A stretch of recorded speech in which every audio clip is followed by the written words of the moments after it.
ലോകഭൂപടത്തിൽ ചുവപ്പ് കടലും മെഡിറ്ററേനിയൻ കടലും തമ്മിൽ ബന്ധിപ്പിക്കുന്ന ഇടുങ്ങിയ ജലപാതയായ സൂയസ് കനാൽ കഴിഞ്ഞ 1.5 നൂറ്റാണ്ടിലേറെയായി ആഗോള വ്യാപാരത്തിന്റെ അനിഷേധ്യമായ സിരയാണ്.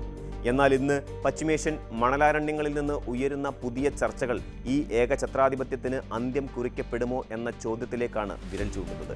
ഇസ്രയേലിന്റെ സ്വപ്ന പദ്ധതിയായ ബെൻ ഗൂരിയൻ കനാൽ എന്ന വിസ്മയകരവും എന്നാൽ വിവാദപരവുമായ ജലപാതയെക്കുറിച്ചിട്ടുള്ള വാർത്തകൾ ലോകരാഷ്ട്രീയത്തിൽ വൻ ചലനങ്ങളാണ് സൃഷ്ടിക്കുന്നത്. ഇത് കേവലം 2 സമുദ്രങ്ങളെ ബന്ധിപ്പിക്കുന്ന ഒരു ചാലല്ല, മറിച്ച് വരാനിരിക്കുന്ന ദശകങ്ങളിൽ ലോകക്രമത്തെ തന്നെ മാറ്റിമറിക്കാൻ ശേഷിയുള്ള ഒരു ഭൗമ രാഷ്ട്രീയ ആയുധമാണ്. ഈജിപ്തിന്റെ സാമ്പത്തിക അടിത്തറയെ ഇളക്കാനും പടിഞ്ഞാറൻ രാജ്യങ്ങൾക്ക് പശ്ചിമേഷ്യയിൽ പുതിയൊരു സുരക്ഷാ കവചമൊരുക്കാനും ലക്ഷ്യമിടുന്ന ഈ പദ്ധതിയുടെ പിന്നാമ്പുറങ്ങൾ പരിശോധിക്കുമ്പോൾ വിസ്മയകരമായ പല സത്യങ്ങളും പുറത്തുവരുന്നു. ബെൻ ഗൂരിയൻ കനാൽ എന്ന ആശയം ഇന്നോ ഇന്നലെയോ ഉണ്ടായ ഒന്നല്ല. 1960കളിൽ അമേരിക്കൻ ഊർജ്ജ വകുപ്പ് തയ്യാറാക്കിയ രഹസ്യ രേഖകളാണ് ഈ കനാലിന്റെ പ്രാഥമിക രൂപരേഖയിലുള്ളത്. ഇസ്രയേലിന്റെ സ്ഥാപക നേതാവായ ഡേവിഡ് ബെൻ ഗൂരിയന്റെ പേരിൽ അറിയപ്പെടുന്ന ഈ പദ്ധതി ഗൾഫ് ഓഫ് അഖബയിലെ ഏലിയാത്ത് തുറമുഖത്തു നിന്ന് ആരംഭിച്ച് നെഗേവ് മരുഭൂമിയിലൂടെ കടന്ന് മെഡിറ്ററേനിയൻ കടലിലെത്തുന്ന രീതിയിലാണ് വിഭാവനം ചെയ്തിരിക്കുന്നത്. ഏകദേശം 300 കിലോമീറ്ററോളം നീളം വരുന്ന ഈ പാത സൂയസ് കനാലിന് ഒരു പകരക്കാരനാകുമെന്ന് പാശ്ചാത്യ ലോകം വിശ്വസിക്കുന്നു. സൂയസ് കനാൽ ഈജിപ്തിന്റെ പൂർണ്ണ നിയന്ത്രണത്തിലായതിനാൽ രാഷ്ട്രീയമായ അസ്ഥിരതകളോ യുദ്ധങ്ങളോ ഉണ്ടാകുമ്പോൾ ലോക വ്യാപാരം തടസ്സപ്പെടാനുള്ള സാധ്യത എപ്പോഴും നിലനിൽക്കുന്നുണ്ട്. 2021 എവർ ഗിവൺ എന്ന കപ്പൽ സൂയസിൽ കുടുങ്ങിയപ്പോൾ ഉണ്ടായ ആഗോള സാമ്പത്തിക പ്രതിസന്ധി ഈ ഭയത്തിന് ആക്കം കൂട്ടി. അതുകൊണ്ട് തന്നെ തങ്ങൾക്ക് വിശ്വസിക്കാൻ കഴിയുന്ന ഒരു സഖ്യകക്ഷിയായ ഇസ്രയേലിന്റെ നിയന്ത്രണത്തിലുള്ള ഒരു ജലപാത എന്നത് അമേരിക്കയുടെയും യൂറോപ്പിന്റെയും ദീർഘകാല അഭിലാഷമാണ്. ഈ പദ്ധതിയെ ഒരു സൂയസ് കില്ലർ എന്ന് വിശേഷിപ്പിക്കാൻ കൃത്യമായ കാരണങ്ങളുണ്ട്. നിലവിൽ സൂയസ് കനാൽ കടന്നു പോകുന്നത് ഈജിപ്തിലെ ചതുപ്പ് നിലങ്ങളുടെയും നിരപ്പായ ഭൂമിയിലൂടെയുമാണ്. എന്നാൽ ബെൻ ഗൂരിയൻ കനാൽ വിഭാവനം ചെയ്തിരിക്കുന്നത് പാറക്കെട്ടുകൾ നിറഞ്ഞ നെഗേവ് മരുഭൂമിയിലൂടെയാണ്. ഇതിന് നിർമ്മാണ ചെലവ് കൂടുതലാണെങ്കിലും സൂയസ് കനാലിനേക്കാൾ ആഴവും വീതിയും കൂടിയ പാത നിർമ്മിക്കാൻ ഇത് സൗകര്യമൊരുക്കുന്നു. വലിയ കണ്ടെയ്നർ കപ്പലുകൾക്കും ഓയിൽ ടാങ്കറുകൾക്കും ഒരേ സമയം 2 ദിശകളിലേക്കും സഞ്ചരിക്കാൻ കഴിയുന്ന തരത്തിൽ അത്യാധുനികമായ ഒരു കനാൽ യാഥാർത്ഥ്യമായാൽ സൂയസിനെ ആശ്രയിക്കുന്നത് ലോകരാജ്യങ്ങൾ പടിപടിയായി കുറയ്ക്കും. ഇത് ഈജിപ്തിന് പ്രതിവർഷം ലഭിക്കുന്ന കോടിക്കണക്കിന് ഡോളറിന്റെ വരുമാനത്തിൽ വലിയ വിള്ളൽ വീഴ്ത്തും. ചുരുക്കത്തിൽ ലോക വ്യാപാരത്തിന്റെ താക്കോൽ കെയ്റോയിൽ നിന്ന് ജെറുസലേമിലേക്ക് മാറുന്ന കാഴ്ചയായിരിക്കും ഇത്. അമേരിക്കയെ സംബന്ധിച്ചിടത്തോളം ബെൻ ഗൂരിയൻ കനാൽ എന്നത് ഒരു പുതിയ എക്സിറ്റ് സ്ട്രാറ്റജിയാണ്. നിലവിൽ റെഡ് സീയിലെയും പശ്ചിമേഷ്യയിലെയും സുരക്ഷാ ചുമതല ഭീമമായ തുക ചെലവഴിച്ചാണ് അമേരിക്ക നിർവഹിക്കുന്നത്. എന്നാൽ തങ്ങളുടെ അടുത്ത സഖ്യകക്ഷിയായ ഇസ്രയേലിന് കടലിൽ ഒരു മേധാവിത്വം ലഭിച്ചാൽ അമേരിക്കയ്ക്ക് തങ്ങളുടെ നാവിക വ്യൂഹത്തെ മറ്റ് മേഖലകളിലേക്ക് മാറ്റാൻ സാധിക്കും. കൂടാതെ ഇറാൻ അനുകൂല ഗ്രൂപ്പുകൾ സൂയസ് പാതയിൽ സൃഷ്ടിക്കുന്ന ഭീഷണിയിൽ നിന്ന് മോചനം നേടാനും ഈ പുതിയ പാത സഹായിക്കും.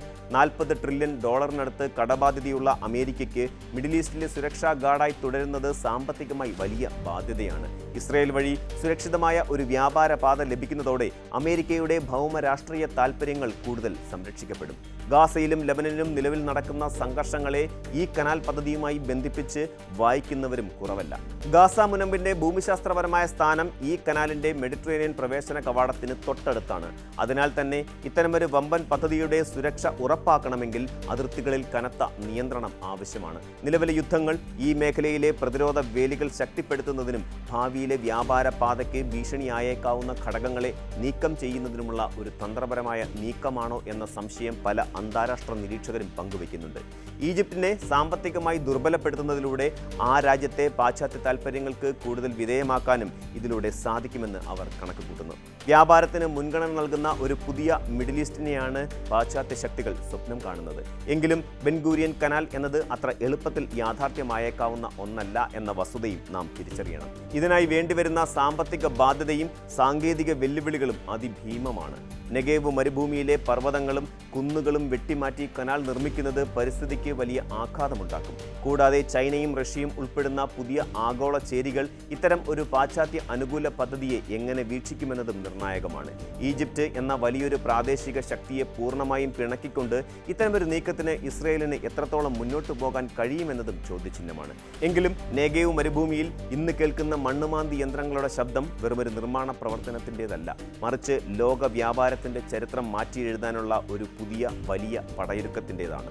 ചുരുക്കത്തിൽ ബെൻ ഗൂരിയൻ കനാൽ എന്നത് വെറുമൊരു ഭാവനയല്ല, മറിച്ച് മാറ്റത്തിന്റെ പുതിയൊരു അധ്യായമാണ്. സൂയസ് കനാൽ ഒരു കാലത്ത് ലോകത്തെ എങ്ങനെ മാറ്റിമറിച്ചോ അതുപോലെ തന്നെ ഈ പുതിയ പാതയും ആഗോള രാഷ്ട്രീയത്തെ പുനർനിർവചിക്കും. ഈജിപ്തിന് അതിൻ്റെ ചരിത്രപരമായ പ്രാധാന്യം നഷ്ടപ്പെട്ടേക്കാം. എന്നാൽ ഇസ്രയേൽ ഭാവിയിലെ വലിയൊരു സാമ്പത്തിക കേന്ദ്രമായി മാറും. മിഡിൽ ഈസ്റ്റിലെ മണലാരണ്യങ്ങൾക്കിടയിൽ വെള്ളം ഒഴുകുമ്പോൾ അത് ലോകത്തിൻ്റെ പല ഭാഗങ്ങളിലും രാഷ്ട്രീയ മാറ്റങ്ങൾക്കും വഴിവെക്കും. പശ്ചിമേഷ്യയിലെ ഓരോ ചലനവും ഈ വമ്പൻ പദ്ധതിയിലേക്കുള്ള ചുവടുവയ്പ്പാണോ എന്ന് വരും വർഷങ്ങൾ തെളിയിക്കും. സാമ്പത്തിക സ്വയംഭരണത്തിനായുള്ള പാശ്ചാത്യ രാജ്യങ്ങളുടെ ഈ കുതിച്ചുചാട്ടം ലോകത്തെ എങ്ങോട്ടാണ് നയിക്കുക എന്നത് ആകാംക്ഷയോടെ കാത്തിരുന്ന് കാണേണ്ടതാണ്. വരും തലമുറകൾ ചരിത്ര പുസ്തകങ്ങളിൽ വായിക്കാൻ പോകുന്നത് ഒരുപക്ഷെ സൂയസിന്റെ തകർച്ചയെക്കുറിച്ചും ബെൻഗൂരിയൻ കനാലിന്റെ ഉദയത്തെക്കുറിച്ചുമായിരിക്കും. കൂടുതൽ വാർത്തകൾക്ക് news 18 Keralam YouTube channel subscribe ചെയ്യുക.